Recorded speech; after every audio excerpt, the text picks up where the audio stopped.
As the sun set over the horizon, casting long shadows across the Egyptian desert, a young warrior named Salahuddin Ayyubi gazed at the star-studded sky and made a solemn vow to his Lord. He vowed to unite the fragmented Muslim lands under one banner and drive the invaders from the east and the west. At the age of 21, Saladin had already distinguished himself as a brave and brilliant commander, rising through the ranks to become vizier, grand judge, and commander-in-chief of the Egyptian army. When the call to jihad reached him, he was ready. His first order was to summon all able-bodied men for a holy war. Within days, tens of thousands of soldiers from Egypt, Syria, and Yemen assembled under his banner.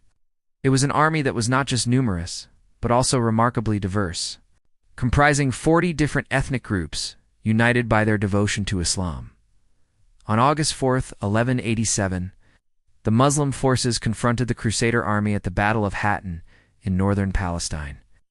The battle was fierce, but Saladin's strategic brilliance and the commitment of his troops led to a decisive victory.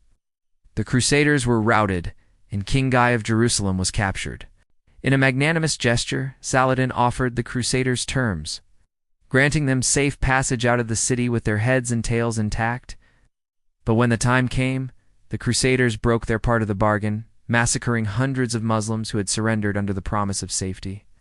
This act of treachery did not faze Saladin. He realized that God had not only given him victory, but also an opportunity to show mercy. Instead of seeking revenge, he chose to forgive, setting an example of true greatness. After retaking Jerusalem, Saladin wasted no time in making it a reality. On the very next day, October 2nd, 1187, he triumphantly entered Jerusalem, which had been in Crusader hands for 84 years. As he walked through the streets, the Muslim inhabitants crowded around him, tears streaming down their faces as they recognized their long-awaited liberator. When Saladin entered the city's main mosque, Al-Aqsa, he prostrated himself before God in gratitude. But even in this moment of triumph, his thoughts were not consumed by vengeance or hatred. Instead, he demonstrated remarkable generosity and justice. He ordered that all the churches in Jerusalem be preserved and that the Christians living there should enjoy freedom of worship and would not be harmed. In a gesture of magnanimity, he also granted them permission to keep the treasures they had looted from the Muslims, including the bar off the gate through which Jesus was said to have entered Jerusalem. The people of Jerusalem were astonished by his noble character, and many converted to Islam, seeing in Saladin a true example of a just and merciful ruler.